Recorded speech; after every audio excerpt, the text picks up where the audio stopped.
नमस्कार. पुन्हा एकदा माझ्या न्यू ब्लॉगमध्ये तुमचं खूप खूप स्वागत आहे. तर हा ब्लॉग आहे लासूर इथला, जिथे हे शंकराचं मंदिर आहे आणि त्याच्या बाजूचा हा पूर्ण परिसर आहे. आणि हे जे मंदिर आहे हे खूप पुरातन काळापासून आहे. म्हणजे जवळपास 1200 वर्ष पूर्वीपासूनचं हे मंदिर आहे. जे बाहेरून त्याचं पूर्ण परिसर असा होता. याच्या आतमध्ये मी तुम्हाला दाखवणारच आहे की कसं आहे मंदिर. इथे ॲक्च्युली आम्ही दर्शनाला सुद्धा गेलो होतो आणि आता तिथे खूप मोठ्या प्रमाणात फोटोशूट करतात, म्हणजे प्री वेडिंग फोटोशूट असे करत असतात. आता हे आतमध्ये जे मंदिर आहे मेन ते हे आहे शंकराची पिंड आहे तिथे.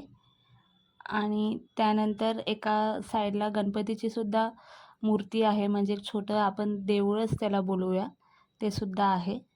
आणि खूप छान आहे हे मंदिर. हॅलो. तर आता आम्ही हे लासूरचं मंदिर आहे, शंकराचं टेम्पल आहे हे, इथे आलो आहे. आणि तुम्हाला पूर्ण म्हणजे हा जो हे आहे मंदिर जे ते तुम्हाला मी दाखवणारच पूर्ण. बट हे एवढं सुंदर आहे, खूप म्हणजे खूप अप्रतिम आहे. आणि आता आम्ही इथे आलो आहे. थोडंसं आम्ही आता फोटोशूट करणार, म्हणजे चालू आहे अजून फोटो काढायचे.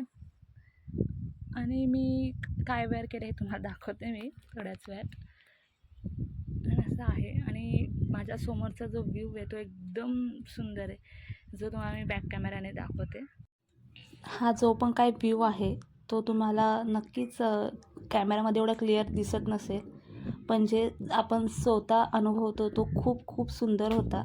एकदम निसर्गाच्या आपण जवळ गेलो आहोत असं वाटत होतं. अगदी मंदिराच्या बाहेरच खूप छान असं वाटत होतं हा जो व्ह्यू आहे तो प्रत्यक्षात बघण्यासाठी. आताच आम्ही संपल्या म्हणजे चालू आहे माझी तर झाले काढून. आणि एवढं छान असं लोकेशन आहे, हवा एवढी छान चालू आहे, हवा चालू आहे, खूप छान असं हे लोकेशन. तर हा देखील खूप छोटा ब्लॉग झाला आहे, पण नक्कीच तुम्हाला आवडला असेल. आणि या आउटफिटवरचे मी खूप छान छान फोटो काढले, जे की मी इंस्टाला पोस्ट केले आहे. ते तुम्हाला तिथे दिसणार. तुम्ही अजूनही माझ्या पेजला फॉलो केले नसेल तर ते नक्कीच करा. आणि हा ब्लॉग कसा वाटला ते नक्की सांगा.